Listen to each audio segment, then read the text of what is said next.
ನಮಸ್ಕಾರ, speed news ವಿಶೇಷ ಕಾರ್ಯಕ್ರಮಕ್ಕೆ ಸ್ವಾಗತ. ನಾನು ಸುನಂದ ಅನ್ಸೂಯ. ಈಗ ಇಡೀ ದೇಶದಲ್ಲಿಯೇ ಯಾವುದೇ ರಾಜ್ಯದಲ್ಲೂ ಇಲ್ಲದಂತಹ ಒಂದು ವಿಶೇಷವಾದಂತಹ ಇಲಾಖೆಯನ್ನು ನಮ್ಮ ಕರ್ನಾಟಕದಲ್ಲಿ ಪರಿಚಯ ಮಾಡಲಾಗ್ತಾ ಇದೆ. ಈ ಒಂದು ವಿಷಯಕ್ಕೆ ಸಂಬಂಧಪಟ್ಟಂತೆ ಒಂದು ಮಹತ್ವದ ಮಾಹಿತಿಯನ್ನು ಮುಖ್ಯಮಂತ್ರಿ ಡಿ.ಕೆ. ಶಿವಕುಮಾರ್ ಅವರು ಈಗ ಹಂಚಿಕೊಂಡಿದ್ದಾರೆ. ಈ ಸಂಬಂಧ ಒಂದು ಸೋಷಿಯಲ್ ಮೀಡಿಯಾದಲ್ಲಿ ಪೋಸ್ಟನ್ನು ಮಾಡಿಕೊಂಡಿದ್ದಾರೆ ಡಿ.ಕೆ. ಶಿವಕುಮಾರ್ ಅವರು. ಈ ಪೋಸ್ಟ್ಗೆ ಕನ್ನಡಿಗರಿಂದ ಮಿಶ್ರ ಪ್ರತಿಕ್ರಿಯೆ ವ್ಯಕ್ತ ಆಗ್ತಾ ಇದೆ. ಅಂದರೆ ಕೆಲವೊಬ್ಬರು ನೆಗೆಟಿವ್ ಆಗಿ ಮಾಡ್ತಾ ಇದ್ದಾರೆ, ಕೆಲವೊಬ್ಬರು ಪಾಸಿಟಿವ್ ಆಗಿ ಮಾಡ್ತಾ ಇದ್ದಾರೆ. ಇಷ್ಟಕ್ಕೂ ಈ ಒಂದು ಯೋಜನೆ ಏನು, ಯೋಜನೆಗೆ ಸಂಬಂಧಪಟ್ಟಂತೆ ಒಂದು ಮುಖ್ಯಮಂತ್ರಿ ಡಿ.ಕೆ. ಶಿವಕುಮಾರ್ ಅವರು ಹಂಚಿಕೊಂಡಿರುವಂತಹ ಪೋಸ್ಟ್ ಆದರೂ ಏನು ಅನ್ನುವಂತಹ ಸಂಪೂರ್ಣ ವಿವರ ಇಲ್ಲಿದೆ ನೋಡಿ. ಮುಖ್ಯಮಂತ್ರಿ ಡಿ.ಕೆ. ಶಿವಕುಮಾರ್ ಅವರು ಜನಸೇವೆಯೇ ಒಂದು ಉತ್ತಮ ಆಡಳಿತದ ನಿಜವಾದಂತಹ ಶಕ್ತಿ ಎನ್ನುವಂತಹ ಸಾಲುಗಳೊಂದಿಗೆ ಒಂದು ವಿಶೇಷವಾದಂತಹ ಪೋಸ್ಟನ್ನು ಹಂಚಿಕೊಂಡಿದ್ದಾರೆ. ಸಾರ್ವಜನಿಕರ ಸಮಸ್ಯೆಗಳನ್ನು ಆಲಿಸೋದಕ್ಕೆ ಪ್ರಜಾಸೇವೆ ಇಲಾಖೆ ಆರಂಭ ಮಾಡೋದಕ್ಕೆ ಇದೀಗ ಸರ್ಕಾರ ನಿರ್ಧಾರ ಮಾಡಿದೆ. ಜಿಲ್ಲಾ ಉಸ್ತುವಾರಿ ಸಚಿವರು ತಿಂಗಳಿನ 1ನೇ ಹಾಗೂ 3ನೇ ಶನಿವಾರದಂದು ಪ್ರಜಾಸೇವೆ ಅಭಿಯಾನ ನಡೆಸಬೇಕಾಗುತ್ತೆ. ಅಂದರೆ ಜನರಿಂದ ದೂರುಗಳನ್ನು ಸ್ವೀಕಾರ ಮಾಡುವಂಥ ಒಂದು ಕೆಲಸ ಇದು. ಜನರಿಂದ ದೂರುಗಳನ್ನು ಸ್ವೀಕರಿಸಿದ ಆದಮೇಲೆ ಆದಷ್ಟು ಬೇಗ ಪರಿಹಾರವನ್ನು ಮಾಡೋದ್ರಿಂದ ಹಿಡಿದು ಒಂದು ಒಳ್ಳೆ ಸೇವೆಯನ್ನು ಜನರಿಗೆ ಕೊಡೋ ತನಕ ಪ್ರತಿಯೊಂದು ಹಂತದಲ್ಲೂ ಸಹ ಸರ್ಕಾರವನ್ನು ಜನಸ್ನೇಹಿ ಜವಾಬ್ದಾರಿಯುತವಾಗಿಸುವಂಥ ಒಂದು ನಿಟ್ಟಿನಲ್ಲಿ ನಾವು ನಿರಂತರವಾಗಿ ಕಾರ್ಯವನ್ನು ಮಾಡ್ತಾ ಇದ್ದೇವೆ.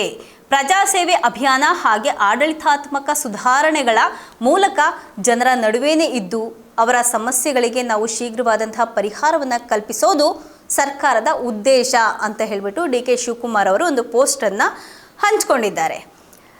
ಹಾಗಾದರೆ ಏನಿದು ಪ್ರಜಾಸೇವೆ, ಏನಿದು ಡಿಪಾರ್ಟ್ಮೆಂಟ್, ಪ್ರಜಾಸೇವೆ ಡಿಪಾರ್ಟ್ಮೆಂಟು ಯಾವ ರೀತಿಯಾಗಿ ಒಂದು ಕೆಲಸವನ್ನು ನಿರ್ವಹಣೆ ಮಾಡುತ್ತೆ ಅಂತ ನೋಡೋದಾದರೆ, ಇದು ಸಾರ್ವಜನಿಕರ ಕುಂದು ಕೊರತೆಗಳನ್ನು ಆಲಿಸೋದು, ಜೊತೆಗೆ ಅದಕ್ಕೆ ತಕ್ಷಣವಾಗಿ ಸ್ಪಂದನೆ ಕೊಡೋದು. ಒಂದು ನೂತನ ಪ್ರಜಾಸೇವೆ ಇಲಾಖೆಯನ್ನು ಅದಕ್ಕೋಸ್ಕರ ಒಂದು ಕಾರಣದಿಂದ ಈ ಒಂದು ಇಲಾಖೆಯನ್ನು ಸ್ಥಾಪಿಸಲಾಗಿದೆ. ಸಚಿವಾಲಯದ ವ್ಯಾಪ್ತಿಗೆ ಒಳಪಡುವಂತಹ ಈ ಒಂದು ಇಲಾಖೆಯ ವ್ಯವಸ್ಥಿತ ಕಾರ್ಯನಿರ್ವಹಣೆಗಾಗಿ ಹಿರಿಯ IAS ಅಧಿಕಾರಿಗಳನ್ನು ನೇಮಕ ಮಾಡೋದಕ್ಕೆ ತೀರ್ಮಾನ ಕೂಡ ಮಾಡಲಾಗಿದೆ ಅಂತ ಹೇಳಿ CM ಡಿ.ಕೆ. ಶಿವಕುಮಾರ್ ಅವರೇ ಹೇಳಿದ್ದಾರೆ. ಇನ್ನು 2028ಕ್ಕೆ ಕರ್ನಾಟಕದಲ್ಲಿ 2029ರಲ್ಲಿ ದೇಶದಲ್ಲಿ ಈ ಒಂದು ಕಾರಣಕ್ಕೆ ಕಾಂಗ್ರೆಸ್ ಪಕ್ಷ ಅಧಿಕಾರಕ್ಕೆ ಬರುತ್ತೆ ಅಂತ ಕೂಡ ಒಂದು ಕಾನ್ಫಿಡೆಂಟ್ ಆಗಿ ಹೇಳಿದ್ದಾರೆ.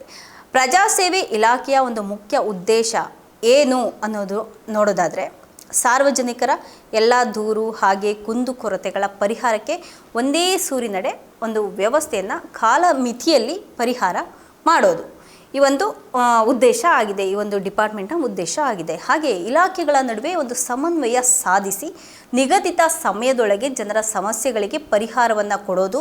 ಜಿಲ್ಲಾ ಉಸ್ತುವಾರಿ ಸಚಿವರಿಂದ ತಿಂಗಳಿಗೆ 2 ದಿನ ಅಂದರೆ ಫಸ್ಟ್ ಸ್ಯಾಟರ್ಡೆ ಮತ್ತು ಥರ್ಡ್ ಸ್ಯಾಟರ್ಡೆ 2 ವಿಧಾನಸಭಾ ಕ್ಷೇತ್ರಗಳ ಪ್ರವಾಸ, ಜೊತೆಗೆ ಜನರ ತೃಪ್ತಿಯೇ ಅಲ್ಲಿ ಅವರಿಗೆ ಮಾನದಂಡ ಆಗಿರುತ್ತೆ. ಪ್ರವಾಸ ಮಾಡಬೇಕಾಗುತ್ತೆ. ಹಾಗೆಯೇ ಕೊನೆಗೆ ನೀವು ಜನರಿಗೆ ಅವರ ಸಮಸ್ಯೆಗೆ ಒಂದು ಪರಿಹಾರವನ್ನು ಕೊಟ್ಟ ಮೇಲೆ ಜನರು ಯಾವ ರೀತಿಯಾಗಿ ತೃಪ್ತಿ ಪಡ್ತಾರೆ ಅದರದ್ದು ಒಂದು ಮಾನದಂಡವನ್ನು ಇಟ್ಕೊಂಡು ಈ ಒಂದು ಡಿಪಾರ್ಟ್ಮೆಂಟು ಕೆಲಸ ಮಾಡ್ತಾ ಇದೆ. ಕೇವಲ ಅರ್ಜಿ ವಿಲೇವಾರಿ ಅಷ್ಟೇ ಅಲ್ಲ, ಸಾರ್ವಜನಿಕರ ತೃಪ್ತಿಯ ಒಂದು ಆಧಾರದ ಮೇಲೇ ಈ ಕೆಲಸದ ಒಂದು ಮೌಲ್ಯಮಾಪನ. ಸರ್ಕಾರಿ ಕೆಲಸಗಳಲ್ಲಿನ ಅನಗತ್ಯ ವಿಳಂಬ ಅಂದರೆ ಸುಮ್ಮನೆ ಈ ಗೌರ್ಮೆಂಟ್ ಕೆಲಸಗಳಿಗೆ ಹೋದರೆ ಅನಗತ್ಯವಾಗಿ ಒಂದು ಲೇಟ್ ಆಗೋದು, ಕನ್ಫ್ಯೂಷನ್ಸ್ ಆಗೋದು, ಇದನ್ನು ಕೂಡ ಒಂದು ತಪ್ಪಿಸೋದಕ್ಕೆ ಹಾಲಿ ಇರುವಂತಹ ನಿಯಮಗಳ ಸರಳೀಕರಣ ಕೂಡ ಈ ಒಂದು ಡಿಪಾರ್ಟ್ಮೆಂಟಲ್ಲಿ ಮಾಡಲಾಗ್ತಾ ಇದೆ.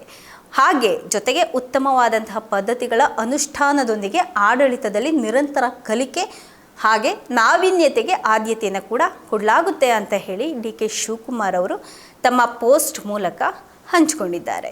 ಇದಾಗಿತ್ತು ಇವತ್ತಿನ ವಿಶೇಷ. ನಿರಂತರ ಸುದ್ದಿಗಾಗಿ ನೋಡ್ತಾ ಇರಿ ಸ್ಪೀಡ್ ನ್ಯೂಸ್ ಕನ್ನಡ. ಸುದ್ದಿ ನಿಮ್ಮದು, ವೇಗ ನಮ್ಮದು.